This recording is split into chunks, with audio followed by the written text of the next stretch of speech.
The fastest way to embarrass yourself in a military mess hall is to laugh at the wrong old man. The lunch crowd inside Naval Station Coronado moved with the loud rhythm of stainless steel trays, boots against tile, and the constant hum of overhead vents fighting the Southern California heat. Operators filled nearly every table in the mess hall that afternoon. Young Navy SEALs in training shirts leaned back in their chairs, trading stories loud enough for half the room to hear. Sunlight spilled through the tall windows facing the bay, catching dust in the air like drifting smoke. Nobody paid attention to the old man near the entrance at first. He looked like he'd wandered in from another decade. Faded olive jacket, worn jeans, brown work boots with salt stains around the soles. White hair cropped short above a weathered neck that looked carved from old leather. He stood still for a moment after entering, letting his eyes adjust beneath the bright fluorescent lights. Then he moved toward the serving line with a limp so subtle most people missed it. The only thing anyone really noticed was the sound. Clink. A pair of rusted dog tags slipped from beneath his jacket and tapped lightly against the metal rail beside the trays. The sharp metallic sound carried farther than it should have. A few heads turned. Then came the grin from the center table near the windows. Tyler Boone leaned back in his chair and nudged the SEAL beside him. 27 years old. Broad shoulders. Fresh, trident tattoo still dark against his forearm. The kind of confidence that came from being told he belonged to the best fighting force on Earth almost every day of his adult life. Damn. Tyler called out loud enough for nearby tables to hear. Those things survive Pearl Harbor? Laughter rolled across the room immediately. Not cruel at first. Just young. Sharp. Thoughtless. A couple of operators smirked into their drinks. One slapped the table. Another shook his head with a grin. The old man didn't react. He simply picked up his tray and kept moving down the line. Steam rose from mashed potatoes beneath the heat lamps. Coffee smelled burnt. Somewhere near the kitchen doors, someone dropped a stack of forks. Tyler watched the old man the way people watch something strange at an airport terminal. Careful, another SEAL added. Might be carrying state secrets in those antiques. More laughter. Still the old man said nothing. That was the first thing Corpsman Daniel Reeves noticed. Most civilians either got angry or embarrassed when operators pushed too far. But this man didn't tense, didn't glare, didn't shrink either. He just kept moving with the same slow, controlled pace. Like the noise around him had nothing to do with him at all. Daniel narrowed his eyes. There was something off about that kind of calm. The old man reached the silverware station and lifted a coffee cup with a hand lined by age and old scars. Not shaking. Steady. Outside the windows, helicopters crossed low over the water, their rotor noise vibrating faintly through the glass. The old man paused near the seating area, scanning for an empty table. Tyler smirked again and raised his voice one more time. Hey, old-timer, he said. You here for the museum tour or recruiting? A few more chuckles echoed through the hall. The old man finally looked up. His pale blue eyes settled on Tyler for exactly 1 second. No anger. No fear. Just a quiet look that felt strangely heavy for reasons nobody at that table could explain. Then he moved toward the far corner of the mess hall alone, the rusted dog tags tapping softly against his chest with every step. The laughter slowly faded back into the usual noise of the mess hall. But something about the old man in the corner kept pulling Daniel Reeves's attention away from his own table. He sat alone beneath a television showing muted sports highlights nobody was really watching. Afternoon sunlight cut across the floor in long, bright bars, reaching almost to his boots. His tray barely looked touched. Black coffee, meatloaf, mashed potatoes gone cold beneath the steam vents overhead. The rusted dog tags rested against his chest like they weighed more than metal should. Tyler Boone leaned back in his chair again, still grinning from the attention. Guy probably bought those at a surplus store outside Oceanside, he said. A couple of the younger operators chuckled while tearing open condiment packets. Someone tossed a dinner roll across the table. Another joked about antique discounts at the commissary. Daniel forced a smile, but his eyes drifted back toward the old man. There was something strange about the way he carried himself. Not military exactly. Beyond military. Calm in a way that did not feel casual. The kind of stillness people only learned after years around pressure most men never touched. The old man lifted his coffee cup with slow, deliberate control. No wasted motion. No nervous movement. Even the way he scanned the room felt measured. Daniel had seen that look before in trauma wards overseas. Men who stayed alert without appearing tense. Men who had spent too many years listening for danger before silence. Another burst of laughter pulled his attention back toward Tyler's table.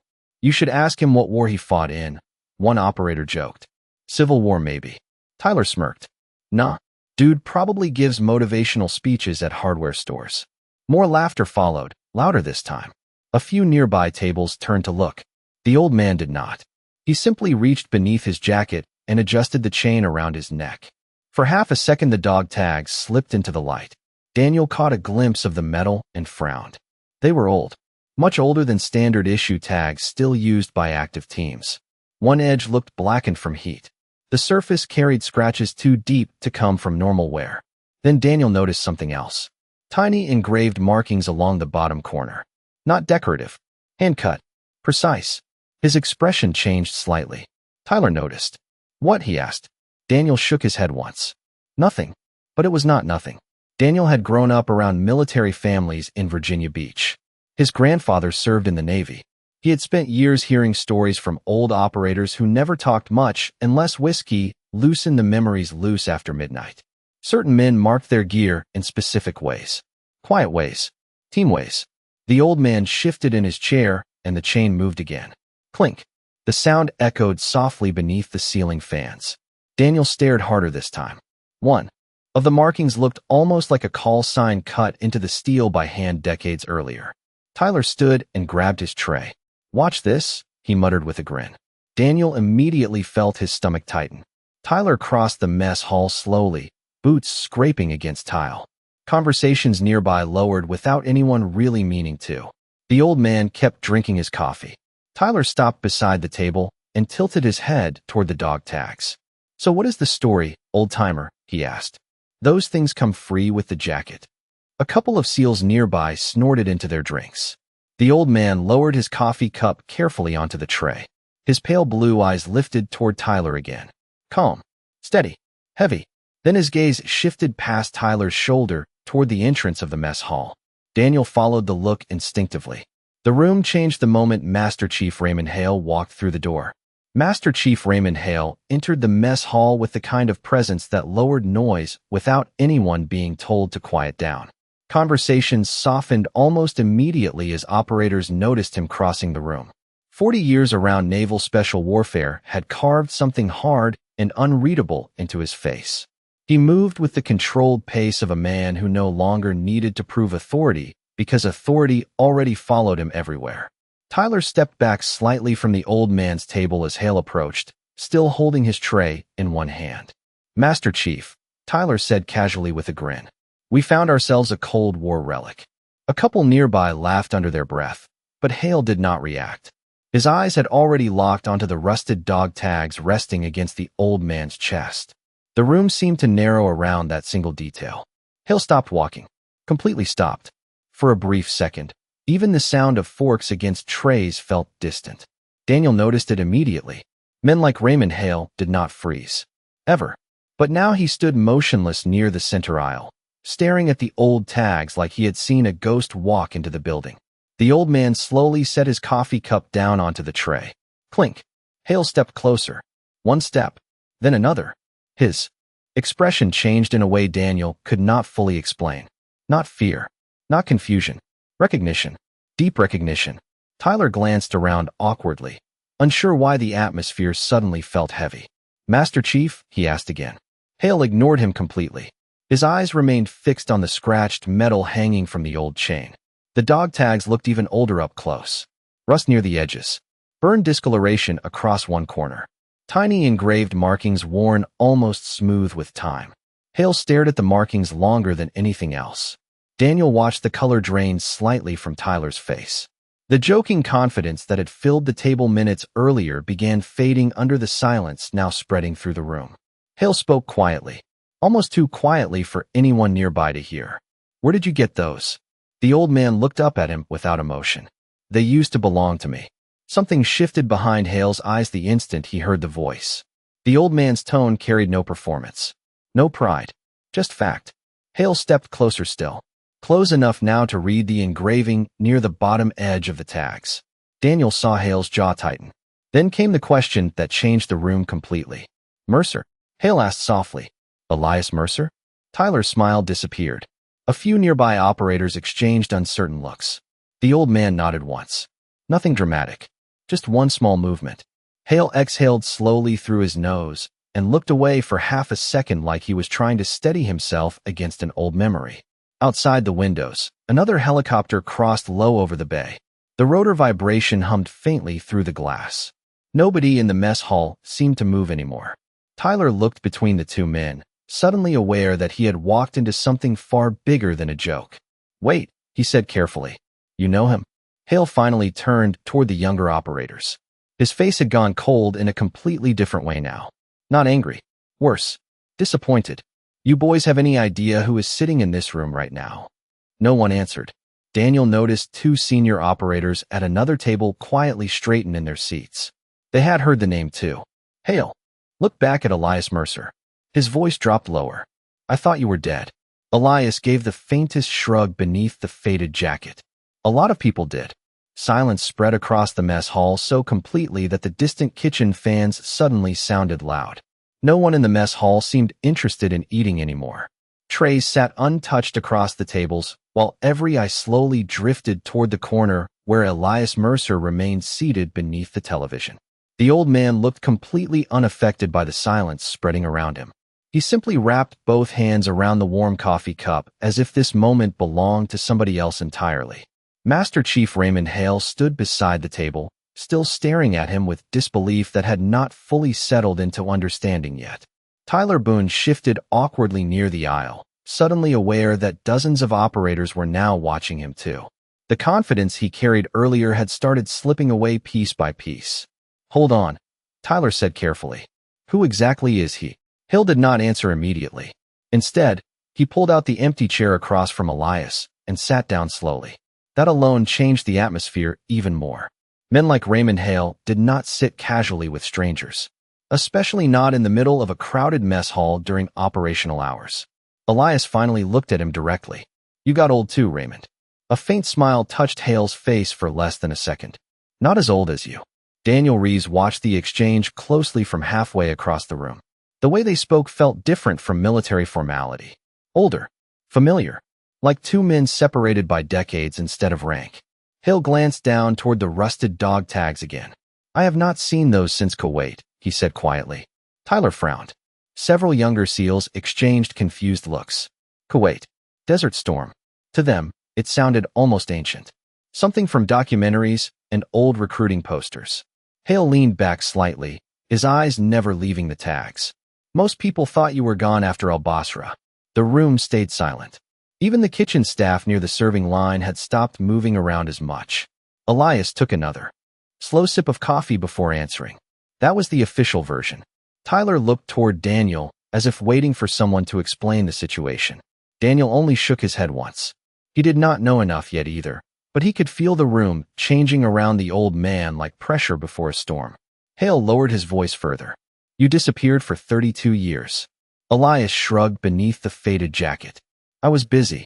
A few nervous laughs escaped from nearby tables, but they died quickly. Nobody was comfortable joking anymore. Tyler glanced again at the dog tags. Up close now, they no longer looked like military souvenirs. They looked carried, protected, lived with. The metal edges had been worn smooth from decades against skin and fabric. Hale reached forward slowly. Can I? Elias nodded once. Hale carefully lifted one tag between his fingers. The movement alone carried an unusual amount of respect. Daniel noticed Hale's thumb pause over the engraved markings near the bottom edge. Then Hale inhaled sharply through his nose. I knew it, he whispered. Tyler stepped closer despite himself. What is it? Hale looked up at him with an expression that made Tyler immediately regret speaking. That mark, Hale said. That is not decoration. He released the tag gently. The metal tapped softly against Elias's chest again. Clink. Hale turned toward the younger operators standing nearby. Back then, he said, certain teams marked their tags after missions nobody was supposed to know happened. The entire mess hall seemed frozen now. Outside the windows, late afternoon light reflected off the bay in sheets of gold. A helicopter passed low in the distance, its rotor hum vibrating faintly through the walls. Elias stared quietly into his coffee, as if none of this attention mattered to him anymore. Hale kept looking at him with something close to reverence now. "You boys spend years hearing stories about legendary operators," he said softly. "Most of those stories are exaggerated." He paused. "Not this one." Tyler felt the blood drain from his face as the weight of his own words from earlier replayed in his head. Raymond Hale slowly leaned back in the chair, but his eyes never left Elias Mercer. The mess hall remained unnaturally quiet around them. Young operators who had spent years competing to be the loudest men in any room now sat motionless with trays forgotten in front of them. Sunlight from the bay windows stretched longer across the floor as the afternoon drifted toward evening. Somewhere near the kitchen, coffee continued dripping into metal pots with a slow, hollow rhythm. Hale folded his hands together and exhaled carefully. "You boys ever hear stories about extraction teams disappearing in the Gulf?" A few operators exchanged uncertain looks. Tyler Boone remained standing near the table, saying nothing now. Hale nodded faintly to himself. "Most of you were not even born yet." Elias gave a small, tired smile into his coffee. "That is usually how time works." A couple nervous chuckles escaped nearby, but they vanished quickly again. Hale glanced down at the old dog tags resting against Elias's chest. 1991, he said quietly. Middle of the night. Northern edge of Kuwait, near the Al-Basra corridor. His voice changed as he spoke. Slower. Older somehow. Daniel Reeves noticed several senior operators listening now with complete focus. Hale was not telling a story for entertainment. He was remembering something real. Sandstorm came in fast that night. Hale continued. Visibility dropped so low pilots could barely see formation lights. Radios sounded like gravel in a blender. Half the convoy got split apart. The hum of the air vents above the mess hall filled the silence between his words. Elias remained still, staring into the black coffee like he had already heard this memory too many times before. Hale looked toward Tyler and the younger SEALs. "Our extraction team got stranded miles off route." His jaw tightened slightly. No air support. No satellite clarity. Just darkness and static. Tyler swallowed hard, but stayed silent. Hale continued. Most men would have stayed put and waited for daylight. His eyes drifted back toward Elias. Not him. For the first time since entering the mess hall, Elias shifted uncomfortably in his chair. Very slightly. Like he already knew where this was going and wanted no part of it. Hale ignored the reaction. Mercer went back out alone. The room stayed perfectly still. Outside the windows, late sunlight flashed across the water beyond Coronado like sheets of hammered gold. Hale spoke quietly now, almost like he was back there hearing the storm again. Rotor wash everywhere. Sand hitting your face hard enough to cut skin. Visibility maybe 10 feet if you were lucky. Daniel could almost hear it himself from the way Hale described it. Helicopter blades. Static over radios. Wind swallowing voices whole. One of the pilots lost orientation, Hale said.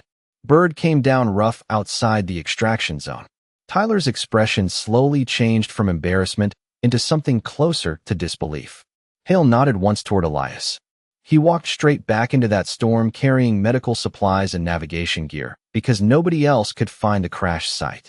Elias finally muttered quietly. There were others there too. Hale shook his head immediately. Not after the second pass. Silence fell again. Daniel noticed two older chiefs near the serving line exchange a glance filled with recognition. One of them slowly stood without realizing he had done it. Hale lowered his voice even further. The mission report said 6 men survived because of an unidentified operator who disappeared before sunrise. He looked directly at Tyler now. That operator was sitting in this mess hall while you laughed at his dog tags. Tyler stared at the floor. Elias sighed softly through his nose and rubbed one thumb against the scratched metal hanging from his neck. The chain gave another quiet metallic click beneath the fading afternoon light. The metallic click of the dog tags faded into silence again, but the feeling inside the mess hall had changed completely now. Nobody looked at Elias Mercer the same way anymore. The old man still sat alone at the small corner table with cold coffee and untouched food, yet somehow he now carried the weight of the entire room around him without saying another word. Tyler Boone slowly lowered himself into the empty chair across the aisle, no longer interested in being the center of attention.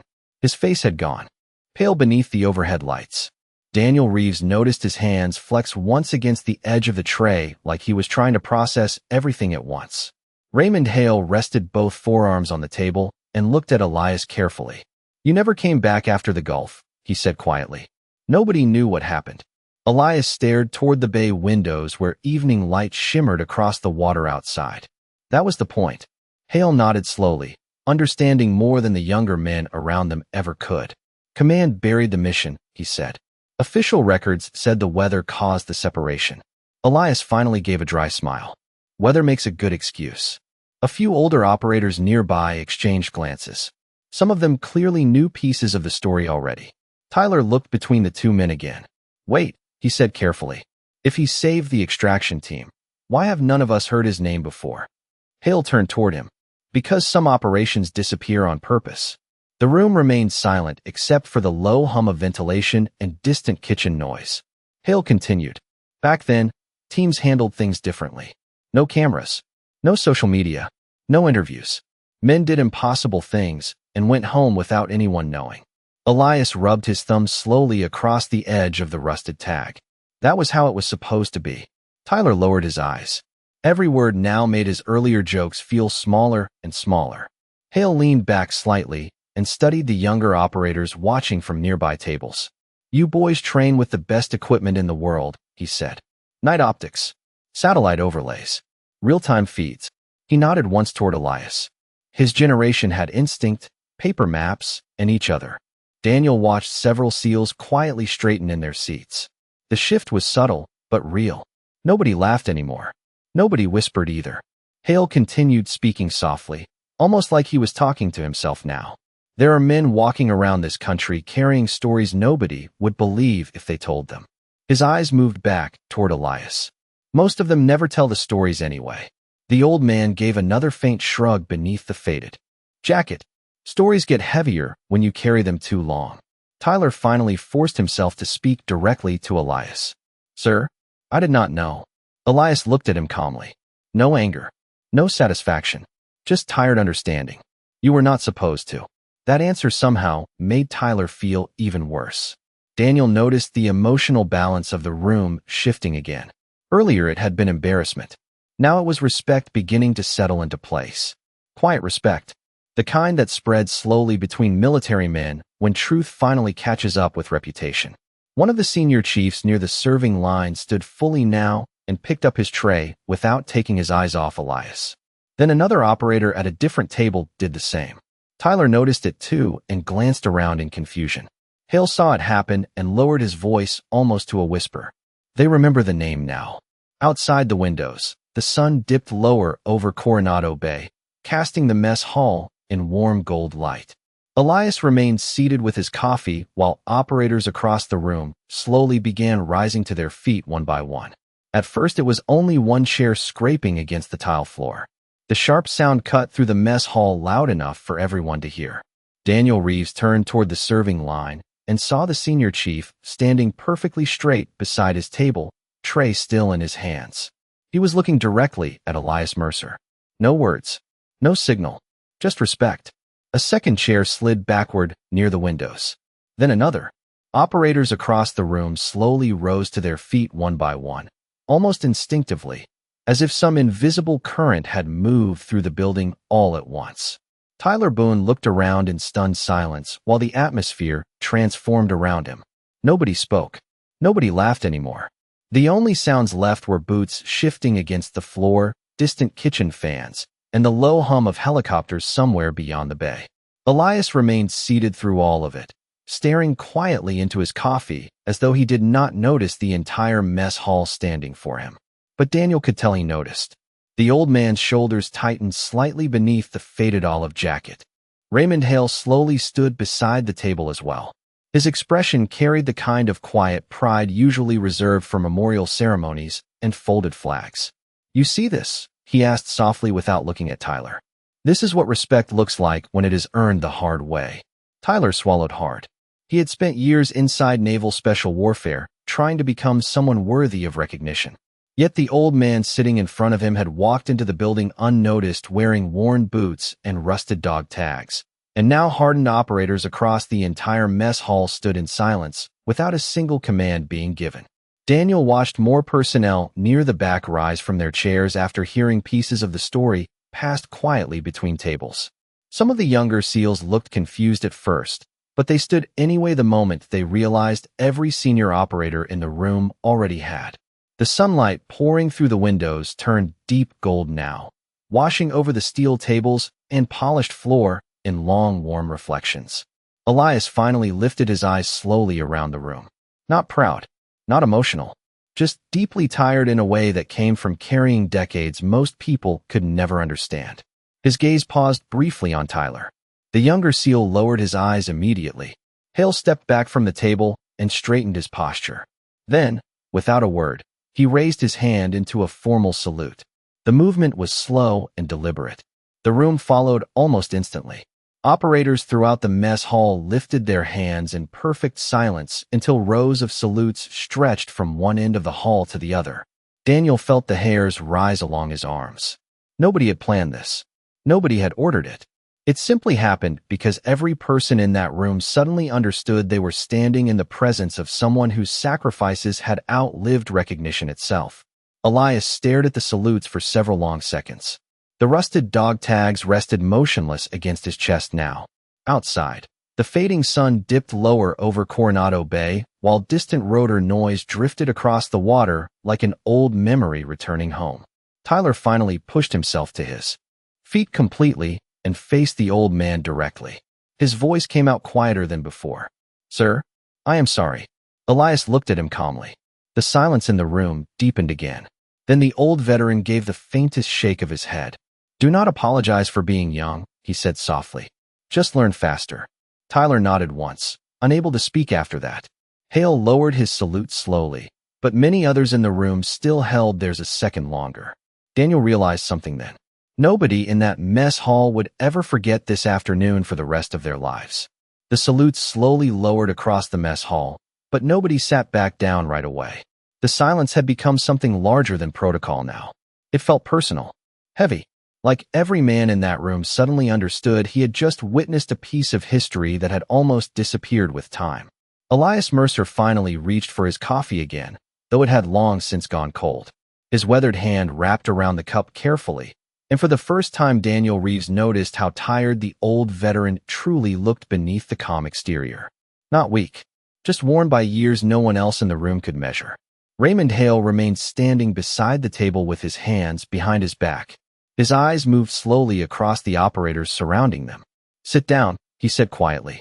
Chairs scraped the floor again as the room slowly settled back into place, though the atmosphere never returned to what it had been before. Nobody joked now. Nobody raised their voice.